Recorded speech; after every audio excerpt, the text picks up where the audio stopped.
청소 하나 제대로 못해요? 더러워 죽겠네, 진짜! 바닥에 묻은 반찬 국물을 닦으려 고개를 숙인 그 순간이었어요. 머리가 돌아갈 정도로 오른쪽 뺨에 불덩이가 떨어졌죠. 평생 누구한테도 맞아본 적 없던 제가 이른이 넘어 처음 맞은 딱이었어요. 그 소리가 얼마나 컸는지 로비에 있던 모든 소리가 멈춘 것 같았습니다. 젊은 여자는 마치 팔이라도 쫓듯 저를 내려다봤어요. 그 여자의 매니큐어 발린 손톱이 제 낡은 고무장갑과 대비되어 더 선명하게 보였죠. 고무장갑 낀 손에서 물걸레가 툭 하고 떨어졌고 제 가슴에 달린 낡은 이름표가 흔들렸어요. 김연아, 청소 담당이라고 적힌 그 푸른 명찰이 한평생을 대신해서 말하고 있더군요. 사람들이 다 봤어요. 관리실 아저씨도, 맞은편 카페 알바도, 택배원도요. 근데 다들 모른 척 했어요. 어떤 사람은 일부러 고개를 돌리기까지 했죠. 그 순간 든 생각이 있어요. 아, 나는 보이지 않는 사람이구나. 한참을 그대로 서 있었어요. 뺨에 남은 열감도, 엎어진 도시락에서 피어나는 묵은지 냄새도, 눈물이 나오려는 걸 꾹 참았어요. 지금 울면 더 초라해질 것 같았거든요. 문득 엘리베이터 문이 다시 열렸어요. 안에서 누군가가 조심스레 걸어 나왔어요. 따끈한 감자탕 냄새가 났고 머리를 반쯤 묶은 60대 중반의 여자분이 제 앞에서 멈춰 섰습니다. 그리고 그 여자의 입에서 믿기지 않는 한마디가 터졌어요. 형님? 순간 시끄럽던 로비가 정지한 듯 조용해졌고 그 여자는 손에 들고 있던 감자탕 봉지를 바닥에 떨어뜨렸어요. 투명한 비닐 안에서 매콤한 김이 모락모락 피어올랐죠. 형님이세요? 저 정이에요. 이정이요. 1985년 그의 봄이 생각났어요. 피 묻은 얼굴로 제 무릎에 엎드려 울던 그 아이. 그 아이의 얼굴이 지금 이 여자의 주름진 얼굴과 겹쳐 보였어요. 정희는 그 자리에 주저앉듯 무릎을 꿇고 제 손을 덥석 잡았어요. 그 손이 너무 따뜻했어요. 마치 그날 도망가던 밤에 제 손을 꼭 쥐던 그때처럼요. 형님, 세상에 형님을 여기서 다시 만나다니. 주변 사람들은 멈춰서 지켜보기 시작했어요. 그 중엔 방금 내 뺨을 친 젊은 건물주 여자도 있었죠. 엘리베이터 앞에 서서 우리를 경계하듯 바라보고 있었어요. 정희는 울먹이며 뒤를 돌아 그 여자를 보더니 마치 얼음장처럼 차갑게 물었어요. 유리야, 지금 뭐 하는 거야? 그제야 상황을 파악했는지 유리라는 이름의 여자는 당황한 기색으로 한 걸음 물러섰어요. 어머니 그게. 어머니? 정희의 딸이 아니라 며느리였군요. 이분이 누군지 알아? 방금 내가 때린 이분이 누구신지 알기나 해? 정희의 목소리가 로비 전체에 울렸어요. 떨리는 분노가 가득했지만 그 분노 속에는 오랜 그리움도 섞여 있었어요. 이분이 내 목숨을 살려주신 분이야. 한순간 공기가 얼어붙었습니다. 누구도 입을 떼지 못했고 아무도 움직이지 않았어요. 제가 뭐라고 말이라도 해야 할 것 같았지만 그저 말없이 뺨을 한번 쓸어내릴 수밖에 없었어요. 유리는 뒤로 천천히 물러서더니 정희의 시선을 마주하지 못하고 고개를 푹 숙였죠. 그 자신감 넘치던 여자가 순식간에 작아진 것 같았어요. 형님, 저를 기억하세요? 정희의 눈에서 눈물이 흘러내렸어요. 손수건을 꺼내 닦을 생각도 못한 채 그저 제 팔을 붙잡고 있었죠. 어떻게 있겠어, 정희야. 내 얼굴이 매일 꿈에 나오는데. 그 말에 정희는 완전히 무너져 내리듯 엉엉 울기 시작했어요. 어깨를 들썩이며 마치 40년 전으로 돌아간 것처럼 제 품에 안겨 울었습니다.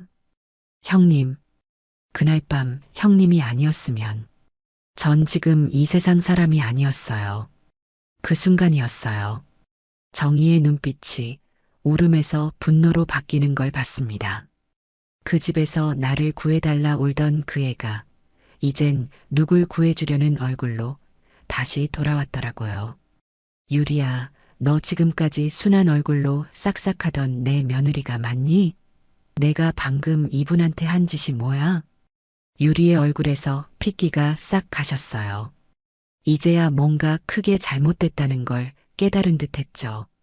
정희가 제 손을 꼭 잡고 울기 시작한 순간 로비에 있던 모든 소리가 멈춘 것 같았어요.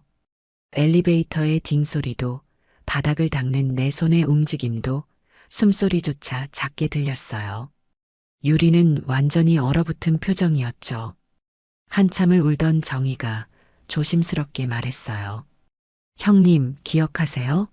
그날 형님이 제 손에 쥐어준 봉투요. 거기 든 돈이 제 인생을 바꿨어요. 그 말에 심장이 내려앉았어요. 아무 말도 못하고 난 그저 정희의 손만 가만히 덥석 쥐었어요. 그때 제 눈앞에서 그 시절이 느리게 펼쳐지기 시작했어요. 저는 한때 명문 교육자 집안의 딸이었어요. 아버지는 중학교 교장이셨고 어머니는 피아노 학원을 운영하셨죠. 수원의 작은 도시에서 우리 집은 꽤 알려진 집안이었어요.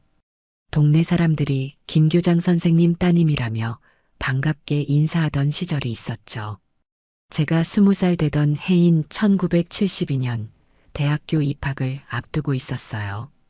그때만 해도 여자가 대학에 가는 건 흔치 않은 일이었죠.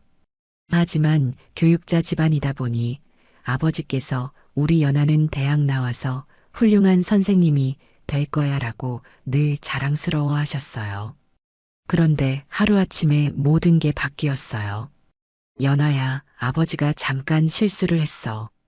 그 말씀을 하시던 아버지의 흰 머리가 더 하얗게 보였어요. 학교 동료 선생님의 사업 보증을 섰다가 그분이 도망간 거예요. 그 빚이 얼마였냐면 당시 우리 집에 몇십 배가 넘는 큰 돈이었어요. 지금으로 치면 아마 몇십억은 됐을 거예요. 하루아침에 저희 집 대문에는 빨간 딱지가 붙었고 어머니는 쓰러지셨어요. 이웃들의 시선도 달라졌죠. 예전에는 김 교장 선생님 따님이라 불렀는데 이제는 빚쟁이 집 딸이라고 수군거렸어요. 그렇게 저는 대학 진학을 포기하고 작은 옷가게에서 일을 시작했어요. 대학 입학 통지서를 구겨버린 그날, 제 꿈도 함께 구겨졌죠. 하지만 그래도 가족을 도울 수 있다는 생각에 열심히 일했어요. 그 후 10년 동안 저는 이런저런 일을 하며 가족을 지탱했어요. 옷가게, 다방, 식당, 할 수 있는 건 다 했어요. 아버지는 우울증으로 점점 건강이 나빠지셨고 어머니는 소규모 김치 장사를 하셨죠. 언니는 이미 시집을 갔고 오빠는 군대에 있었어요. 그러다가 1982년 제가 30살이 되던 해에 아버지의 건강이 급격히 악화됐어요. 병원비가 감당이 안 될 정도로 늘어났고 빚은 계속 쌓여갔죠. 마지막 방법은 하나뿐이었어요. 어느 날 아버지가 저를 부르셨어요.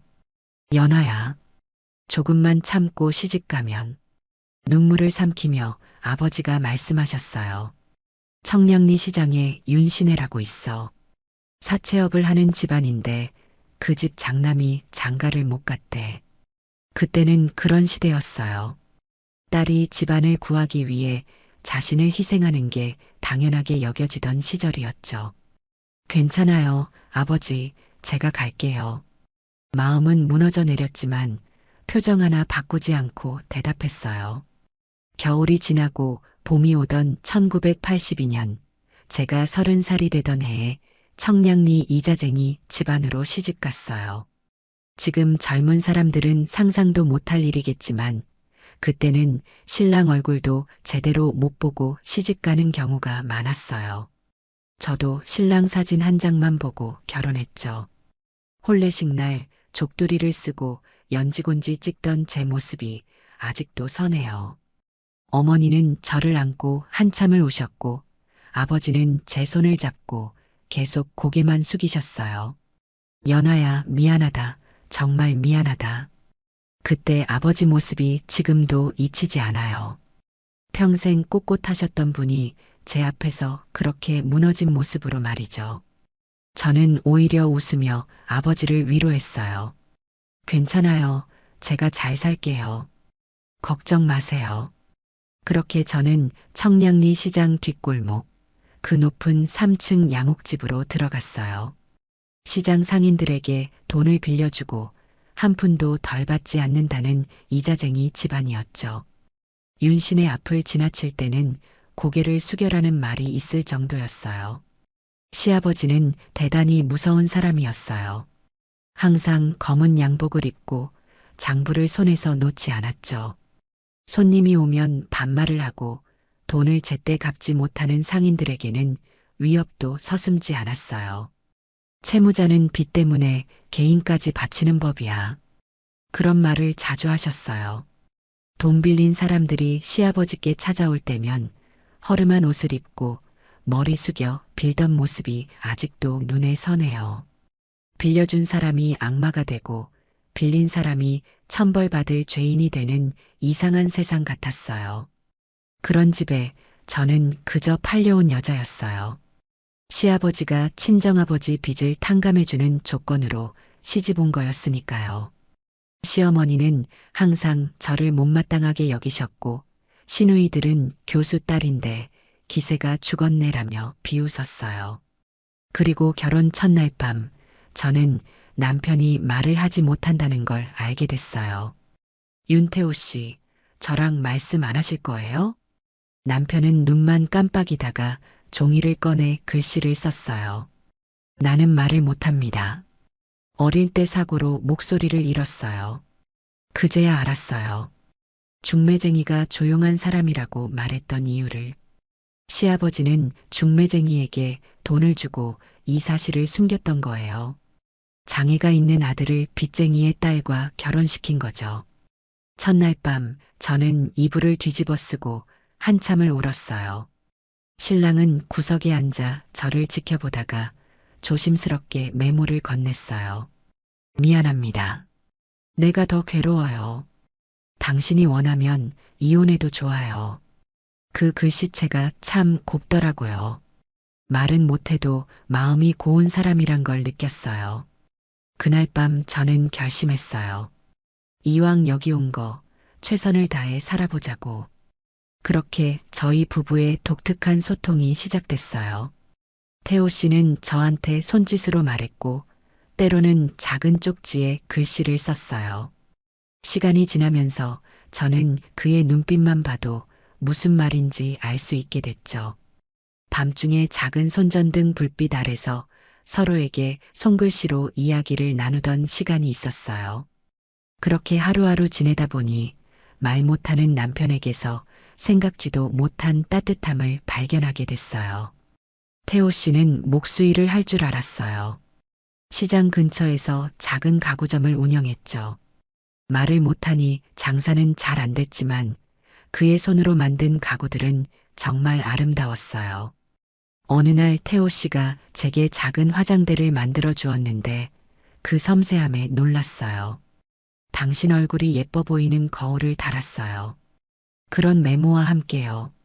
말은 없어도 그렇게 마음을 표현하는 사람이었어요. 시댁 식구들은 태호 씨를 무시했어요. 벙어리라고 부르며 마치 없는 사람처럼 대했죠. 시아버지는 장남인데도 사업에서 완전히 배제했고 동생인 태섭이 모든 결정권을 갖게 했어요. 그 태섭이란 사람이 문제였어요. 시동생 태섭은 시아버지의 총애를 받으며 자랐어요. 말 못하는 형과 달리 말재주가 뛰어났고 사람들을 휘두르는데 능했죠. 하지만 성격이 난폭했어요. 술만 마시면 집안 물건을 던지고 심지어 시어머니에게도 손찌검을 했어요. 어느 날 태섭이 술에 취해 들어와서는 태호 씨를 향해 소리쳤어요. 와, 병신 벙어리. 말 좀 해봐. 한 번이라도 말해봐. 태호 씨는 그저 고개를 숙이고 있었어요. 저는 태섭을 말리려 했지만 저까지 밀쳐내며 더 심하게 태호 씨를 조롱했죠. 망해먹은 교장 딸하고 벙어리하고 잘 어울리네. 아버지가 쓸모없는 것들끼리 잘도 짝지어줬어. 그런 모욕을 들으면서도 태호 씨는 한 번도 화를 내지 않았어요. 나중에 방에서 저는 무슨 생각이냐고 물었죠. 태호 씨는 종이에 이렇게 썼어요. 동생은 상처받은 아이야. 아버지 사랑을 혼자 받으려고 그래. 남편의 너그러움이 놀라웠어요. 저라면 그런 동생을 미워했을 텐데 남편은 오히려 이해하려 했죠. 그러다 그 일이 터졌어요. 1985년 봄이었어요. 시아버지가 어느 날 저녁 식사 때 불쑥 말했죠. 태섭이가 또 사고 쳤다. 이번엔 감자탕집 딸이란다. 그 말에 모두가 숟가락을 내려놓았어요. 시어머니는 한숨을 쉬었고 태호 씨는 고개를 숙였어요. 저는 어리둥절했지만 곧 무슨 말인지 알게 됐어요. 청량리 시장 건너편에 있는 감자탕집 딸이 임신을 했다는 거였어요. 태섭이 술에 취해 그 집 딸을 임신시킨 거죠. 복덕방 하던 사람이 와서 얘기했다고 했어요. 시아버지는 화를 내는 대신 차갑게 말했어요. 데려오지 뭐. 어차피 슈퍼도 하나 차려줘야 하니까. 마치 물건을 사는 것처럼 사람의 인생을 그렇게 결정하더군요. 그렇게 들어온 애가 정이었어요. 온갖 귀한 음식이 차려진 상다리가 휘어지는 저녁 식사 자리. 그러나 정이는 한 숟가락도 뜨지 못했어요. 입덧 때문이었죠. 눈에 핏기 하나 없이 앉아 있는 것조차 힘들어 보였어요. 태섭은 신부를 보고 인상을 찌푸렸어요. 뭐야, 감자탕집 딸이 이것밖에 안 돼? 그 말에 정희의 얼굴이 하얗게 변했어요. 시아버지는 입 다물고 먹기나 해라고 태섭을 나무랐지만 정희를 위한 말은 아니었어요. 그저 체면치레였을 뿐이죠. 그날 밤 저는 정희에게 따뜻한 미역국을 끓여줬어요. 입덧으로 아무것도 못 먹는 것 같아서요. 처음에는 거절하던 정희가 조금씩 숟가락을 들었어요. 괜찮아요. 천천히 먹어요. 정희는 고개를 들어 저를 바라봤어요. 그 눈빛이 아직도 선명해요. 경계와 불안, 그리고 작은 희망이 섞인 눈빛이었죠. 고맙습니다. 형님. 그때 처음으로 정희가 저를 형님이라고 불렀어요. 그 부르는 말 한마디에 제 마음이 녹았어요. 저보다 10살도 더 어린 여자아이. 그 아이의 뱃속에 또 다른 생명이 있다는 생각에 저는 이상하게 보호하고 싶은 마음이 들었어요. 정희는 시댁에 와서 외롭고 어려운 시간을 보냈어요. 태섭은 결혼했지만 정희를 제대로 돌보지 않았고 자기 방에서 혼자 지내는 시간이 많았거든요. 저는 정희가 혼자 있을 때마다 찾아가 이야기를 나누며 위로해 주었어요. 그렇게 우리는 밤마다 서로의 이야기를 나누는 사이가 됐죠. 정희의 이야기를 들어보니 그 애도 저처럼 팔려온 거나 다름없었어요. 아버지가 감자탕집을 하셨는데 사업이 잘 안 되어 태섭에게 돈을 빌렸다고 해요. 그러다 정희가 임신한 걸 알게 된 아버지가 내 딸 팔아서라도 빚 갚겠다며 결혼을 강요했다는 거죠. 형님은 어떻게 이 집에 오게 되셨어요? 정희가 조심스럽게 물었어요. 저는 제 이야기를 들려줬어요. 교장 선생님, 아버지, 피아노 학원 어머니, 그리고 빚 때문에 무너진 가족. 정희는 제 손을 꼭 잡았어요. 저희 비슷하네요. 그 말에 저도 모르게 눈물이 났어요. 그래요, 우리는 이상하게 닮아 있었어요. 다른 시대, 다른 상황이었다면 우리는 같은 꿈을 꾸는 친구가 되었을지도 모르는데 이렇게 이자쟁이 집안의 며느리로 만난 거죠.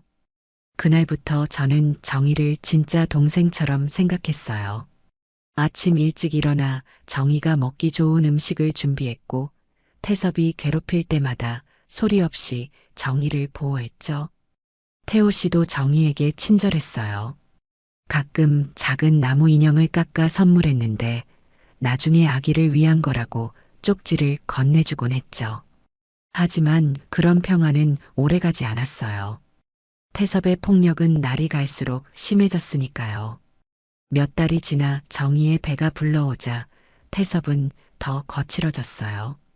너 때문에 내가 결혼했다며 정희를 미워했죠. 술만 마시면 소리를 지르고 때로는 손찌검도 했어요. 어느 날 밤 부엌에서 설거지하던 정희에게 태섭이 소주병을 던졌어요. 다행히 빗나갔지만 그 상황을 본 제 심장이 요동쳤어요. 임신한 자기 아내에게 어떻게 이럴 수 있을까요? 그때 제가 앞으로 나섰어요. 도련님, 그만해. 임신한 사람한테 어떻게 그래? 태섭이 비웃으며 말했어요. 형수, 이런 건 부부 사이 일이야. 참견마. 그 말에 저는 더 단호하게 말했어요. 아니, 사람이 사람한테 이러면 안 돼. 임신한 여자를 이렇게 괴롭히면 나중에 복도 못 받아. 태섭은 저를 향해 걸어왔어요. 그 순간 태호 씨가 태섭의 팔을 잡았죠. 말은 못해도 눈빛으로 경고하는 것 같았어요.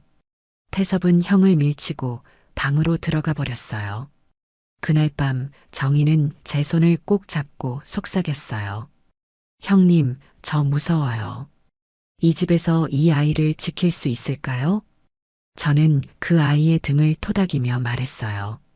걱정 마, 내가 있잖아. 우리가 지켜줄게.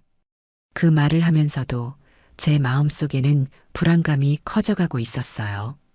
과연 우리가 그 아이를 지킬 수 있을까? 이 이자쟁이 집안에서 시간이 흐를수록 태섭의 폭력은 더 심해졌어요. 정희의 배가 불러올수록 그의 짜증도 커져갔죠. 폭력이 점점 일상이 되어가던 어느 날이었어요. 정희는 그때 임신 7개월이었어요. 추운 겨울이었는데 태섭이 새벽에 술에 취해 들어왔어요. 문을 발로 차고 들어오더니 정희를 끌고 나갔죠. 야, 일어나. 서방이 안 왔는데 자고 있어? 밥 차려. 아직 새벽 3시였어요. 정희는 겨우 일어나 부엌으로 갔고 저도 몰래 따라 나섰어요. 정희가 쌀을 씻고 있는데 태섭이 뒤에서 머리채를 잡았어요. 너 때문에 내 인생 엉망이 됐어. 누가 널 데려오래? 누가? 그 순간 저는 참을 수 없었어요. 부엌으로 달려가 태섭의 손을 떼어냈죠. 그만해. 뱃속에 아이가 있는 사람한테 이러면 안 돼. 태섭은 저를 밀쳐냈어요. 그러곤 손가락으로 정희의 이마를 콕콕 찔렀죠. 이 여자, 이 집에 들어온 것부터가 실수야. 감자탕이나 팔지, 뭐하러 여기 와서. 정희는 그저 고개를 숙인 채 눈물만 흘렸어요. 그 모습이 너무 애처로워 보였어요. 17에 20살 청년의 아이를 임신하고 돈 때문에 팔려와 이런 취급을 받는 아이. 저와 너무나 닮은 운명이었죠. 그날 밤 정희는 우리 방에 숨어와서 훌쩍거렸어요. 태호 씨도 안타까운 눈빛으로 정희를 바라봤죠. 남편은 종이에 이렇게 썼어요. 동생이 미안하다고 했니? 저는 고개를 저었어요. 마음이 아팠지만 태호 씨 역시 이 상황을 바꿀 힘이 없었죠. 이 집에서 진짜 힘을 가진 사람은 시아버지와 태섭뿐이었으니까요. 정희는 시간이 갈수록 야위어 갔어요. 임신 중인데도 체중이 늘지 않고 오히려 줄었어요. 얼굴은 창백했고 눈에는 생기가 없었죠. 저는 몰래 영양제도 사다 주고 보양식도 해줬어요. 태호 씨도 가구점에서 번 작은 돈으로 과일을 사다 주곤 했죠. 어느 날 정희가 부엌 구석에서 혼자 울고 있는 걸 발견했어요. 바닥에 납작하게 앉아 얼굴을 무릎에 파묻고 있었죠. 저는 조용히 다가가 정희의 어깨를 토닥였어요. 정희야, 괜찮아? 어디 아파?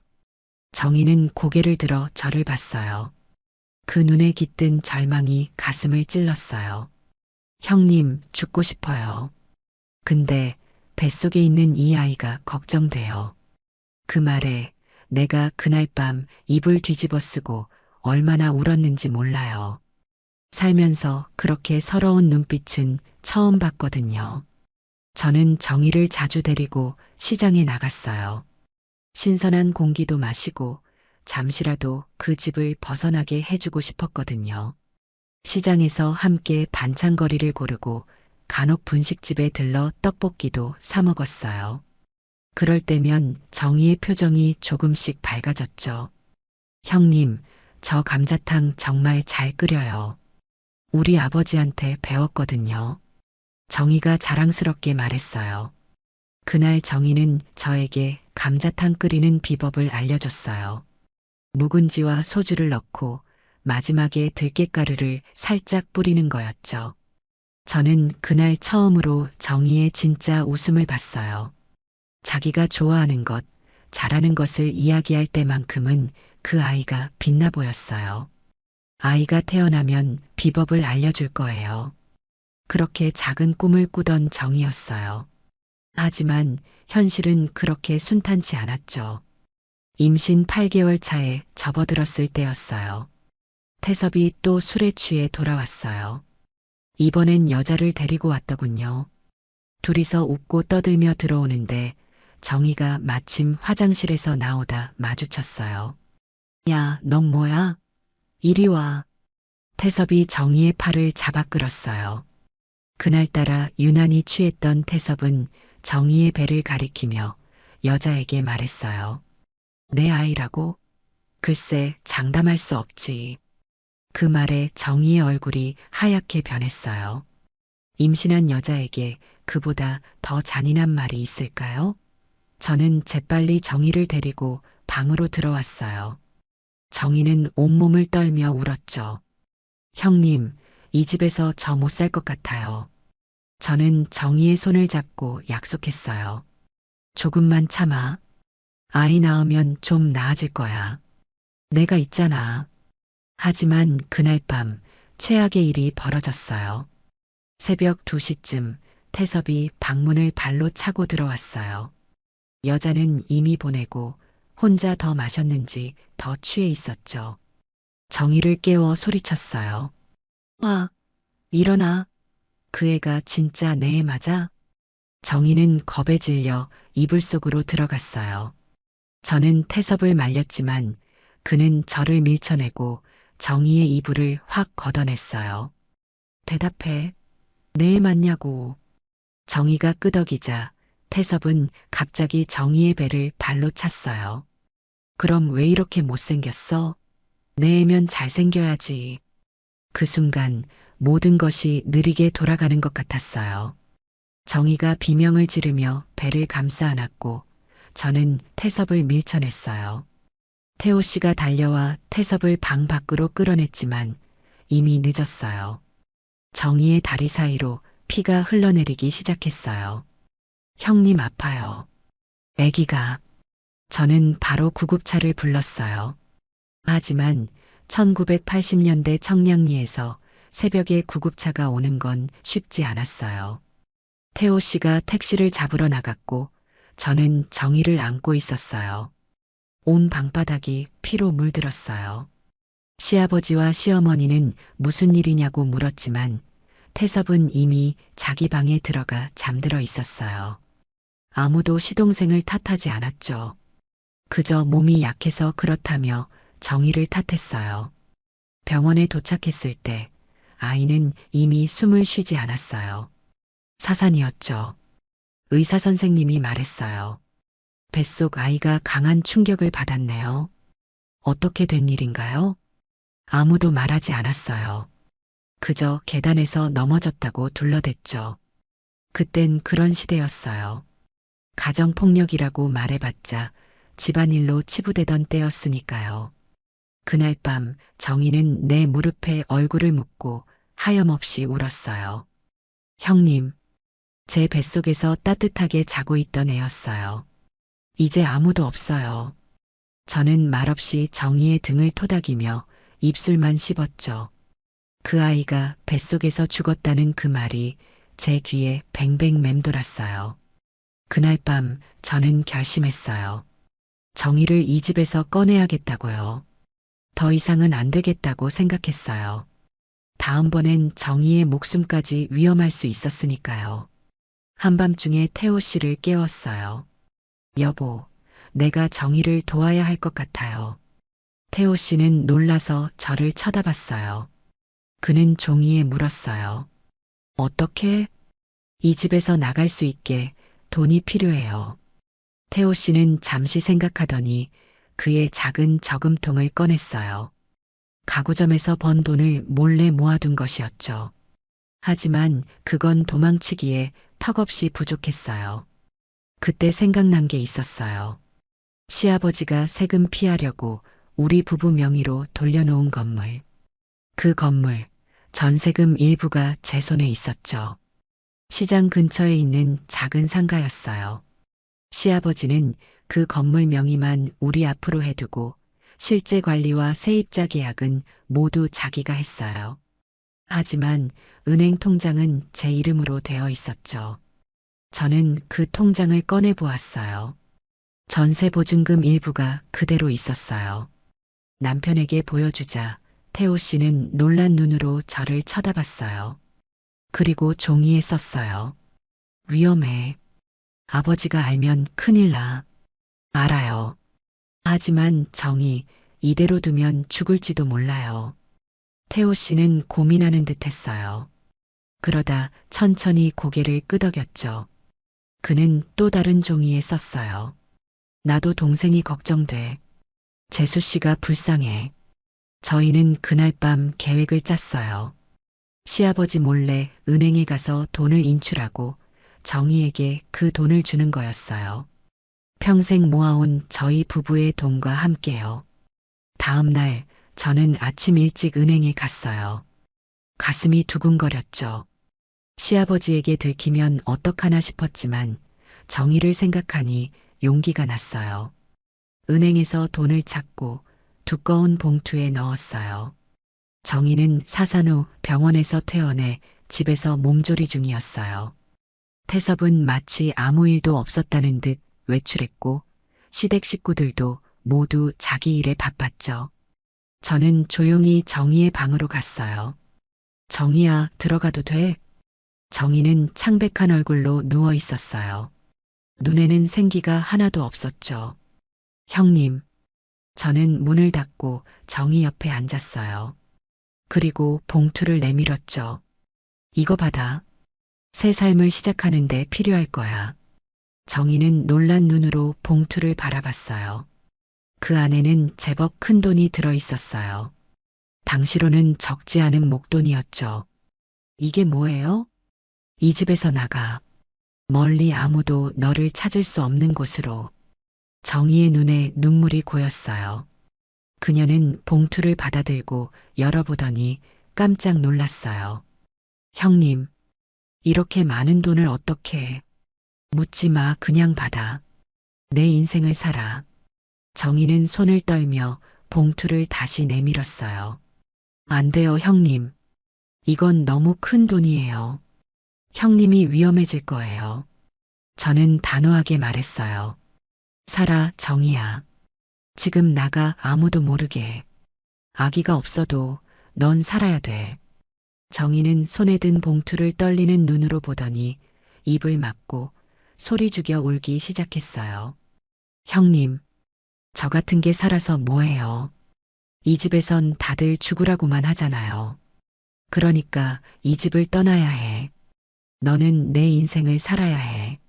정희는 그날 밤 모두가 잠든 후 조용히 집을 나갔어요. 작은 보따리 하나 들고 발소리 하나 없이 사라졌죠. 저는 정희에게 시내버스 정류장까지 가는 길을 알려주고 가장 늦은 버스 시간도 말해줬어요. 그리고 한 가지 당부했죠. 아무에게도 연락하지 마. 새 삶을 시작해. 정희는 떠나기 전 마지막으로 제 손을 꼭 잡았어요. 형님, 제가 살아있는 한 언젠가 꼭 은혜를 갚을게요. 저는 정희를 안아주었어요. 마치 동생을 보내는 것 같았죠. 저보다 10살이나 어린 여자아이, 그런데 이미 인생의 쓴맛을 너무 많이 본 아이. 잘 살아. 건강하게. 그것이 정희와의 마지막 만남이었어요. 그 후로 정희의 소식은 들리지 않았죠. 시아버지는 정희가 도망갔다는 소식에 화를 냈지만 곧 관심을 끊었어요. 태섭은 오히려 좋아했죠. 잘 됐네. 짐 덩어리 하나 사라졌어. 하지만 제 불안감은 커져만 갔어요. 전세금을 빼낸 것이 언젠가는 들통날 텐데 그때는 어떻게 될까? 그리고 예상대로 몇 달 후 모든 것이 드러났어요. 시아버지가 그 건물을 팔려고 하면서 전세금이 일부 빠져 있다는 사실을 알게 된 거예요. 이게 무슨 소리야? 돈이 왜 이렇게 적어? 시아버지는 은행 통장을 들고 거실로 나왔어요. 저는 가슴이 철렁 내려앉았지만 담담하게 대답했어요. 모르겠어요, 아버님. 하지만 시아버지는 이미 알고 있었나 봐요. 은행에 확인해 보니 제가 돈을 찾아간 기록이 있었던 거죠. 네가 내 돈에 손을 댔어? 그 목소리가 얼마나 무서웠는지 몰라요. 평생 그런 목소리는 처음 들었어요. 저는 무릎을 꿇고 사정했어요. 아버님, 제가 잘못했습니다. 하지만 정의가 너무 불쌍해서 시아버지의 손이 제 뺨을 후려쳤어요. 그렇게 세게 맞은 건 처음이었어요. 니깎게 감히 내 돈을 훔쳐? 내 돈을 가져가. 그날 시아버지는 남편에게도 소리쳤어요. 어디 보자. 벙어리한테 장가를 보내더니 돈까지 훔쳐가는구나. 내 돈으로 내 둘째 며느리를 도망치게 하다니. 태호 씨는 아무 말도 못했지만 그 눈빛에는 처음으로 결기가 보였어요. 남편은 종이에 단호하게 썼어요. 우리는 나갑니다. 시아버지는 비웃었어요. 어디 한번 나가봐. 벙어리가 뭘 할 수 있는지 두고 보자. 그렇게 저희는 시댁에서 쫓겨나다시피 집을 나왔어요. 남편과 함께, 그리고 뱃속에 있는 아이와 함께. 그래요. 그때 저는 임신 3개월이었어요. 아무도 몰랐죠. 정의를 도운 그 시기에 저도 새 생명을 품고 있었던 거예요. 하루아침에 저와 남편은 거리에 나앉게 됐어요. 친정에도 갈 수 없었죠. 이미 빚 때문에 무너진 집안이었으니까요. 저희는 남편의 가구점으로 가서 그곳을 임시 거처로 삼았어요. 잠은 작업대 위에서 자고 끼니는 인근 포장마차에서 해결했죠. 그렇게 힘든 시간이 지나고 그의 겨울 태호 씨와 저는 작은 단칸방을 구했어요. 그리고 1986년 봄, 우리 딸 다정이가 태어났어요. 태호 씨는 눈물을 흘리며 딸을 안았어요. 말은 못해도 그 눈에 담긴 사랑을 저는 알 수 있었죠. 그 이후로 저희는 참 많은 고생을 했어요. 태호 씨는 가구점을 계속 운영했지만 장애가 있다는 이유로 사람들이 무시하고 지나갔죠. 저는 이런저런 일을 하며 생계를 이었어요. 식당 설거지, 건물 청소, 가정부 일 할 수 있는 건 다 했어요.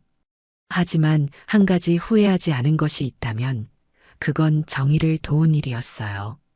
가끔 정의가 잘 살고 있을까 궁금했지만 연락할 방법도 없었고 어쩌면 그게 더 안전하다고 생각했어요. 정의는 그렇게 제 기억 속에서 점점 희미해졌어요. 적어도 제가 그렇게 생각했죠. 시선을 들어 현재로 돌아오니 그 여자가, 아니, 정의가 내 앞에서 다시 울고 있는 거예요. 형님, 저 살아냈어요. 그 돈으로 살아냈어요. 그리고 여기가 바로 제 건물이에요. 그때 그 돈으로 시작해서 이젠 제가 건물주가 됐어요. 로비에 있던 모든 사람들의 시선이 우리에게 쏠렸어요. 특히 유리는 어찌할 바를 모르는 표정이었고 공기가 얼어붙는 듯 했어요. 정희는 눈물을 훔치며 천천히 일어나 유리를 향해 걸어갔어요. 그리고 차분한 목소리로 물었죠. 내가 지금 여기 건물주야? 내 앞에서 말해봐. 정희는 말없이 제 손을 놓더니 딱딱한 구두를 신고 며느리 앞으로 천천히 걸어갔어요. 그 걸음이 예전의 정희와는 달랐어요. 힘이 있었죠. 한 발자국마다 이 건물의 주인이라는 자신감이 묻어났어요. 유리야. 처음엔 달래듯 부르더니 눈빛이 서서히 바뀌었어요. 눈물로 뒤덮인 제 붉은 뺨을 본 정희는 다시 유리를 바라봤습니다. 네가 지금 이분을 때렸다고? 유리는 그제야 어색한 미소를 지으며 변명하려 했어요. 아니요, 어머니. 그게 제가 기분이 좀 상해서. 그래서 뺨을 때렸니? 정희의 목소리가 낮아졌어요. 그럴수록 공기가 더 서늘해졌죠. 마치 청량리 시장에서 채무자를 상대하던 시아버지의 그 목소리처럼요. 내가 예전에 내게 뭐라고 했는지 기억나?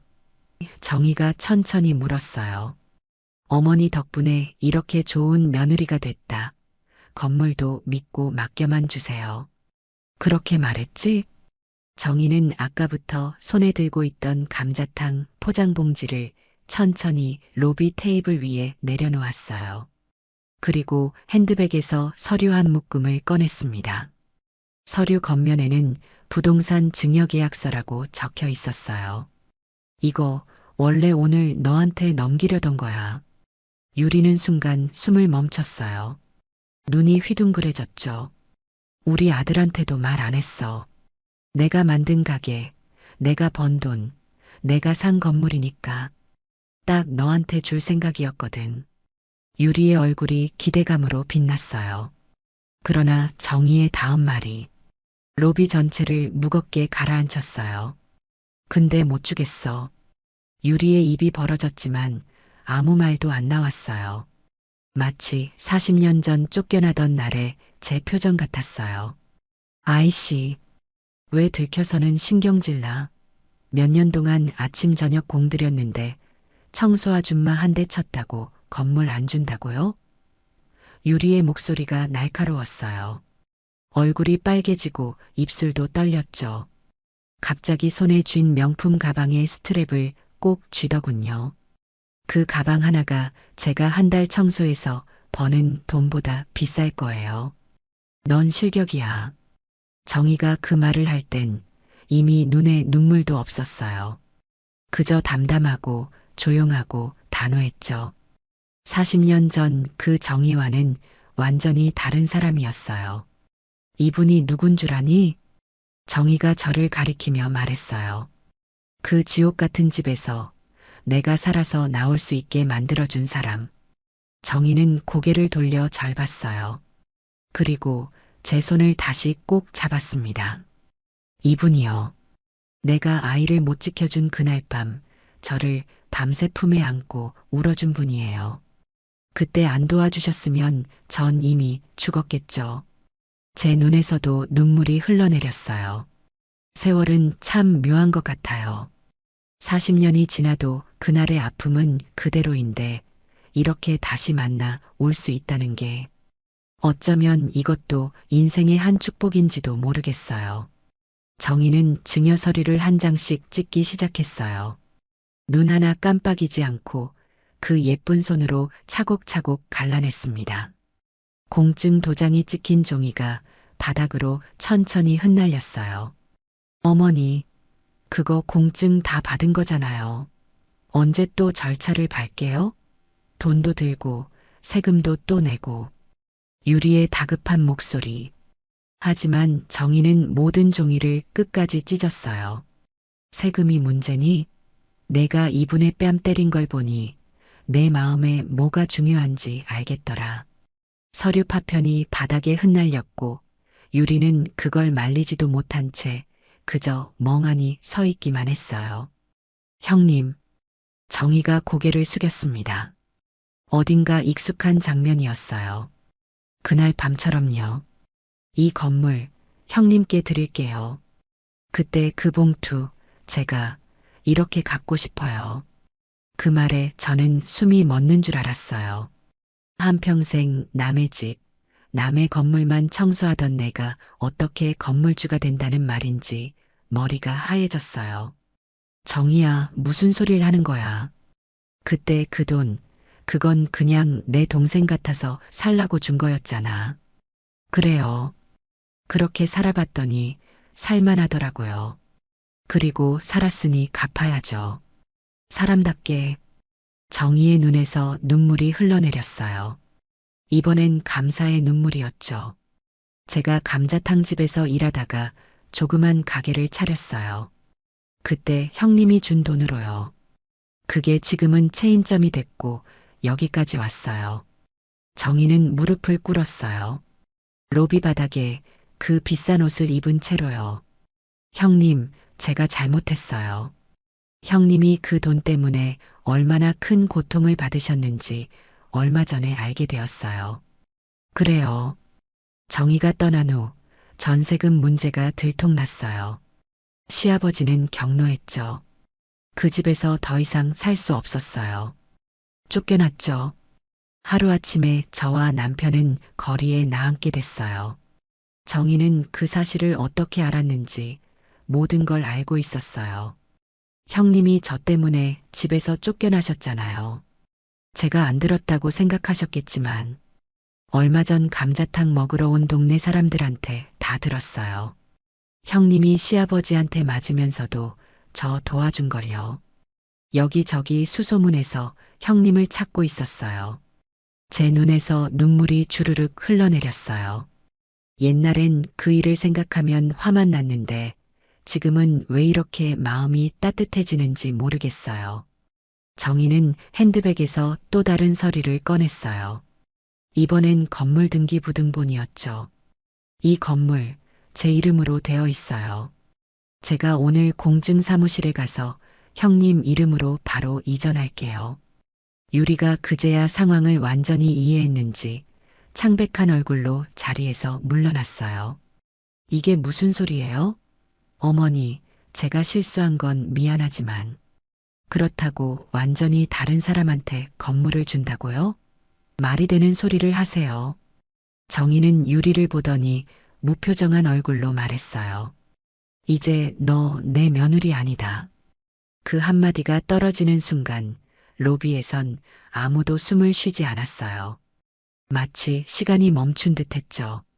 정희는 저를 향해 다시 고개를 숙였어요. 형님, 이 건물 받아주세요. 저는 감자탕집 건물 아직 몇 개 더 있어요. 살아갈 만해요. 저는 당황해서 말을 더듬었어요. 정희야, 내가 어떻게 이런 걸 받아? 나는 그저 청소부인데. 그때 정희의 얼굴에 잔잔한 미소가 번졌어요.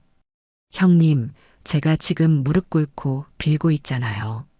형님 덕분에 제가 살았어요. 저를 도와주고 40년 동안 형님은 청소부로 사셨는데 전 건물주가 됐어요. 그게 옳은 일이었을까요? 정희의 말에 깊은 자책이 묻어났어요. 형님이 도와주신 그 돈 때문에 형님은 40년을 고생하셨어요. 제발 이것만은 받아주세요. 그 순간 저는 그날 처음으로 눈물보다 더 깊은 무언가가 가슴 안에서 부서지는 소리를 들었어요. 아마도 그건 오랜 세월 쌓아온 서러움이었을까요? 아니면 작은 선행이 결국 돌아온다는 감사였을까요? 주변에 있던 사람들은 숨죽여 이 장면을 지켜보고 있었어요. 어쩌면 그들의 삶 속에서도 이런 순간이 있었을지 모르겠어요. 작은 친절이 큰 사랑으로 돌아오는 순간, 혹은 오랜 세월 잊고 있던 은혜가 갑자기 눈앞에 나타나는 순간 말이에요. 여러분의 인생에도 그런 순간이 있었나요? 혹은 언젠가 그런 순간이 찾아오길 바라고 계신가요? 유리는 고개를 푹 숙인 채 엘리베이터 쪽으로 물러났어요. 그 당당하던 발걸음이 온데간데 없이 사라졌죠. 정희와 저는 40년 만에 다시 손을 맞잡은 채 그 자리에 앉아 있었습니다. 그날 밤 정희는 제 손을 놓지 않았어요. 공증사무실에서 모든 절차를 마친 후였지만 아직도 믿기지 않았죠. 제가 김연아가 건물주가 된 거예요. 같이 가요, 형님. 오늘은 제가 저녁 차릴게요. 그렇게 저는 정희를 따라갔어요. 그곳은 건물 2층, 깔끔한 작은 주방이 딸린 원룸이었죠. 정희가 가끔 출장 올 때 쓰는 숙소라고 했어요. 테이블엔 감자탕, 갓 지은 밥, 그리고 제가 예전에 자주 끓이던 묵은지 된장국까지 올라와 있었어요. 그 모습이 참 낯설었어요. 평생 남의 밥상만 차려주다가 이렇게 누군가가 저를 위해 차려준 밥상을 마주하니 말이죠. 형님이 해주시던 그 맛 잊을 수가 없었어요. 그래서 배워봤어요. 국물 한 숟갈에 그땐 잊었다고 생각했던 그 집 냄새가 그대로 올라왔습니다. 찰기 있는 쌀밥, 꼬들꼬들한 묵은지, 그리고 구수한 된장국. 마치 시간 여행을 하는 것 같았어요. 어머, 이거 그때 맛이네. 정희는 미소 지었어요. 그녀의 주름진 얼굴에서 문득 그 시절의 모습이 비쳐 보였어요. 미원까지 넣었죠. 형님 레시피 그대로요. 미원이라. 80년대엔 그걸 감칠맛 내는 비법이라고 했었죠. 요즘 젊은 사람들은 모르겠지만 그때는 그런 게 최고의 비법이었어요. 식사를 마치고 정희가 작은 철제 상자를 열었어요. 안엔 오래된 서류들이 담겨 있었죠. 건물 등기부 등본, 변호사 도장, 그리고 낡은 사진 한 장. 이건 1985년 정희가 도망가기 한 달 전 찍은 사진이었어요. 제가 정희 옆에 서서 찍은 흑백 사진. 이거 어떻게 갖고 있었어? 형님, 저 도망갈 때 꼭 챙겨간 거예요. 제 지갑 속에 40년 동안 있었어요. 세상에 딱 하나뿐인 제 보물이었거든요. 그 말에 목이 메었어요. 세월이 얼마나 흘렀는지. 형님, 이 건물, 형님이 운영해 주세요. 정희의 진심 어린 목소리에도 저는 고개를 저었어요. 내가 뭘 해? 나 청소부 일만 해봤어, 정희야. 정희는 제 손등을 꼭 감싸쥐었어요. 그 손이 예전에는 보드라웠는데 이제는 저만큼이나 주름지고 거칠어져 있었어요. 저 2번 죽을 뻔했어요. 한 번은 사산했을 때, 한 번은 그날 형님 손 안 잡았더라면 그날 황천길 갔을 거예요. 근데 그 손이 지금까지 저를 여기까지 데려왔어요. 그럼 그 손이 만든 삶, 이제 제가 돌려드려야죠. 정희는 한참을 더 이야기했어요. 도망친 후의 삶이 얼마나 힘들었는지, 어떻게 살아왔는지. 처음엔 정말 무서웠어요. 그 사람이 찾아올까봐. 하지만 형님이 준 돈으로 작은 방 하나 얻고 남의 식당에서 일하다가 감자탕 장사를 시작했죠. 음식은 잘했으니까요. 그런데 이혼은 어떻게 했어? 그 시절에 정희는 깊은 한숨을 내쉬었어요. 법원에서 공시송달이라는 절차를 밟았어요. 남편이 도장을 찍어주지 않고 어디 숨어 있어서 법원 게시판에 이혼 서류가 붙었다는 공고를 내고 일정 기간이 지나면 이혼이 성립되는 방법이었죠. 그때는 여자 혼자 이혼하기가 얼마나 어려웠는지 몰라요. 하지만 어떻게든 새 삶을 시작해야 했으니까요. 정희의 이야기는 계속됐어요. 형님, 제 아들 승현이는 제가 입양한 아이예요. 저는 놀라서 정희를 바라봤어요. 입양? 정희는 고개를 끄덕였어요. 네. 감자탕집이 조금 자리를 잡았을 때였어요. 한 고객이 아기를 안고 와서 밥을 먹는데 너무 힘들어 보이더라고요. 알고 보니 그 아이는 친척의 아이였는데 부모가 사고로 돌아가셔서 고아가 됐다고 해요. 그런데 그 고객도 형편이 어려워 아이를 고아원에 보내러 가는 길이라더군요. 정희의 눈에 눈물이 맺혔어요. 그 아이를 보는 순간 제 뱃속에서 잃은 아이가 생각났어요. 그리고 생각했죠. 나도 한때 버려진 사람이었는데 이제는 내가 누군가를 지킬 수 있구나라고요. 그래서 그 아이를 데려왔어요. 그게 승현이었죠.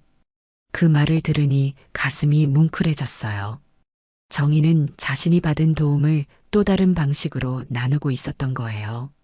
그때 현관문 열리는 소리가 들렸어요. 지친 얼굴에 30대 남성이 들어왔습니다. 어머니, 무슨 일 있었어요? 유리한테 전화가 와서 급히 왔는데. 정희가 얼른 소개했어요. 형님, 우리 아들 승현이에요. 제가 입양한 아들이죠. 승현이는 인사를 하다가 저를 보더니 깜짝 놀랐어요. 청소 아주머니? 정희가 살짝 미간을 찌푸렸어요. 예, 이분은 내 생명의 은인이야. 아주머니가 아니라 김연아 여사님이셔. 승현이는 어색하게 웃으며 제게 고개를 숙였어요. 죄송해요. 저희 건물에서 자주 뵈었는데 몰랐어요. 정희는 승현에게 모든 이야기를 들려주었어요. 어떻게 감자탕집을 시작했는지, 어떻게 프랜차이즈로 키웠는지, 그리고 어떻게 홀로 승현이를 입양해 키웠는지, 그리고 제가 그녀의 목숨을 구한 은인이라는 이야기까지. 그 이야기를 들으며 저는 가슴이 뭉클해졌어요. 승현이는 놀란 얼굴로 이야기를 듣다가 마지막엔 눈시울을 붉혔어요. 어머니, 전 몰랐어요. 그런 힘든 과거가 있었는지. 그리고 연아 어머님께서 그런 큰 은혜를. 정희는 아들의 손을 꼭 잡았어요. 내가 태어나기 전 일이야. 하지만 내 아내가 연아 형님을 함부로 대한 건 용서할 수 없어. 승현이는 깊이 고개를 숙였어요. 정말 죄송합니다. 제가 아내에게 잘 말해두겠습니다. 그날 저녁 정희는 이야기를 계속했어요. 감자탕 집이 한 지점, 두 지점 늘어나면서 조금씩 여유가 생겼어요. 승현이는 참 똑똑했어요. 대학도 자기 힘으로 갔고 지금은 저희 사업 관리를 다 맡아주죠. 그러다가 몇 년 전에 유리를 만나 결혼했는데 정희의 목소리가 잠시 떨렸어요. 승현이는 착한 아이였어요. 하지만 유리는 저희 과거를 모르니까 돈만 보고 접근한 것 같아요. 건물 증여 서류에 도장 찍으려 했는데 오늘 이런 일이 생기다니. 정희의 이야기를 들으며 저는 그 세월 동안 우리가 얼마나 다른 길을 걸어왔는지 생각했어요. 저는 청소부로 허리 굽혀 살았고 정희는 사업가가 되었지만 우리 둘 다 삶에 맞서 싸운 여자들이었죠. 형님, 이제 우리 함께 살아볼까요? 남은 인생. 정희의 제안에 저는 눈물이 났어요. 저와 남편, 딸 다정이는 그동안 얼마나 고되게 살았는지. 이제 이런 행복이 찾아올 줄이야. 다음 날 저는 남편에게 전화를 걸었어요. 우리는 시댁에서 쫓겨난 후에도 함께 살았지만 결국 경제적인 어려움 때문에 헤어져야 했거든요. 남편은 지방으로 내려갔고 저는 서울에서 청소 일을 하며 다정이를 키웠죠. 사정 이야기를 하자 남편이 전화 너머로 흐느끼는 소리가 들렸어요. 다음 날 남편이 서울로 올라왔어요. 벙어리인 그는 종이에 글씨를 써서 저에게 건넸죠. 고생했다. 미안하다. 자랑스럽다. 단 세 문장이었지만 그 말이 저를 얼마나 울렸는지 몰라요. 이제야 평생의 고생이 보상받는 기분이었어요. 그날 밤 저와 남편, 정희, 승현이 모두 모였어요. 처음엔 어색했지만 곧 편안한 분위기가 만들어졌죠. 우리는 각자의 삶에 대해 이야기했고 미래에 대한 계획도 나눴어요. 저와 다정이는 건물 1층에 작은 가게를 내기로 했어요. 가게 이름은 손맛정이라고 지었죠. 다정이의 정을 따서요. 반찬 가게를 열기로 한 거예요. 그 옆 칸에는 작은 테이블 몇 개 놓은 카페를 만들었죠. 이름은 잠시만요, 엄마. 이 이름은 제가 지었어요. 다정이가 활짝 웃으며 말했어요. 형님이 바닥 닦으시느라 쉴 틈이 없었잖아요. 이제는 잠깐이라도 앉아 계시라고요. 정희는 제 손을 꼭 잡았어요. 그날 밤 남편과 딸과 정희와 승현이와 함께 가게 앞에 서서 사진을 찍었어요. 5사람의 웃음소리가 밤하늘에 울려 퍼졌죠. 무엇이 이런 기적을 만든 걸까요? 정의를 도왔던 그날의 선택? 40년간의 고된 노동? 아니면 정의에 감사하는 마음? 저는 그날 밤 처음으로 깨달았어요. 세상에는 돈보다 명예보다 더 값진 것이 있다는 걸요. 그것은 바로 사람과 사람 사이의 따뜻한 인연이었어요. 오늘도 가게 문을 열었어요. 매일 아침 6시 남편과 함께 일어나 반찬 준비를 시작합니다. 칠순이 넘은 나이에 새 일을 시작한다는 게 쉽지는 않지만 이상하게 피곤하지가 않아요. 아침 반찬은 3종. 고사리나물, 묵은지, 감자볶음, 그리고 두부조림. 식어도 맛있는 반찬만 골랐어요. 혼자 사는 어르신들이 도시락을 싸가시기 때문이죠. 요즘은 다정이가 찍어준 유튜브 쇼츠라는 것 덕분에 동네를 넘어 멀리서도 손님들이 찾아오신다네요. 벽에 걸린 시계가 8시를 가리킬 때 가게 문을 활짝 열어요. 옆에 있는 잠시만요. 엄마 카페에는 이미 다정이가 커피를 내리고 있었죠. 평생 딸에게 해준 게 없다고 생각했는데 다정이가 제게 늘 고마워해요. 엄마, 제가 어렸을 때 매일 싸주시던 도시락. 그게 얼마나 소중했는지 이제야 알겠어요. 청소부로 일하며 새벽같이 일어나 도시락을 싸던 그 시절이 주마등처럼 스쳐 지나갔어요. 그런 작은 기억들이 다정이에겐 큰 사랑으로 남아 있었나 봐요. 시간 참 빠르다, 그치? 남편이 보리차를 내리며 손짓으로 물었어요. 말은 못해도 남편의 눈빛만 봐도 무슨 말인지 알 수 있어요. 참 신기한 일이죠. 그러게 우리가 청량리에서 쫓겨났을 때 이런 날이 올 줄 누가 알았겠어? 남편은 미소로 답했어요. 그 미소에는 40년의 세월이 고스란히 담겨 있었죠. 안경 너머로 보이는 그의 주름진 눈가가 참 따뜻해 보였어요. 문득 옛날 생각이 났어요. 그날 밤 정희에게 돈을 건네주던 순간 시아버지의 장부를 몰래 열어보던 떨리는 손길, 그리고 그 후에 찾아온 고통의 나날들. 그때는 그 선택이 잘한 건지 잘못한 건지 수없이 고민했어요. 쫓겨난 후에는 종종 후회도 했고요. 그냥 모른 척할 걸 하고요. 하지만 지금 생각해보면 그 순간이 제 인생에서 가장 용기 있는 결정이었던 것 같아요. 첫 손님이 들어오셨어요. 80대 후반의 할머니셨죠. 매일 아침 두부조림을 사가시는 분이에요. 아이고, 날씨 춥지? 옛날엔 이맘때쯤 김장하느라 손이 다 트고 그랬는데. 맞아요. 큰 대야에 양배추 절이면 동상 걸릴 것 같았죠. 할머니와 김장 이야기를 나누다 보니 저도 모르게 웃음이 나왔어요. 요즘 젊은 사람들은 김장의 고단함을 잘 모를 거예요. 손끝이 빨갛게 얼어붙는 그 추위.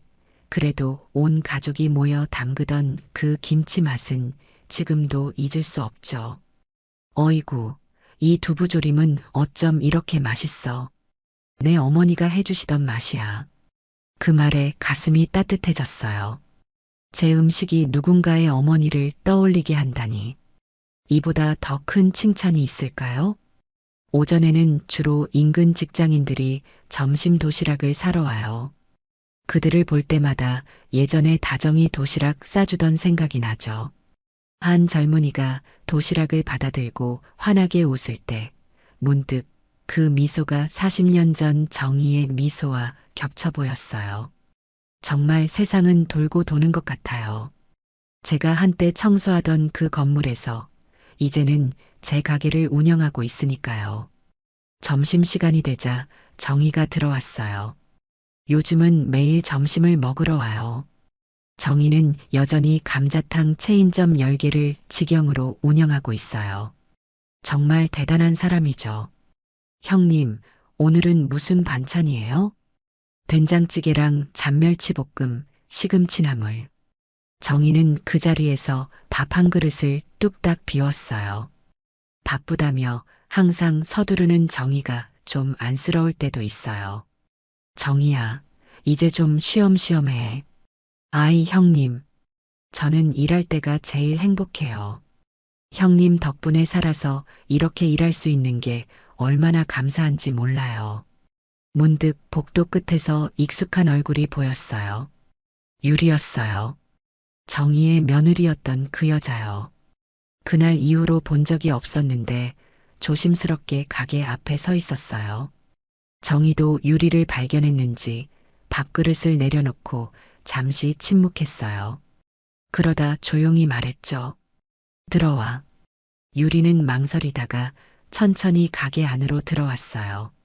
그 당당했던 모습은 온데간데 없이 사라졌고 눈에는 후회의 기색이 역력했어요. 어머니, 연하 어르신, 정말 죄송합니다.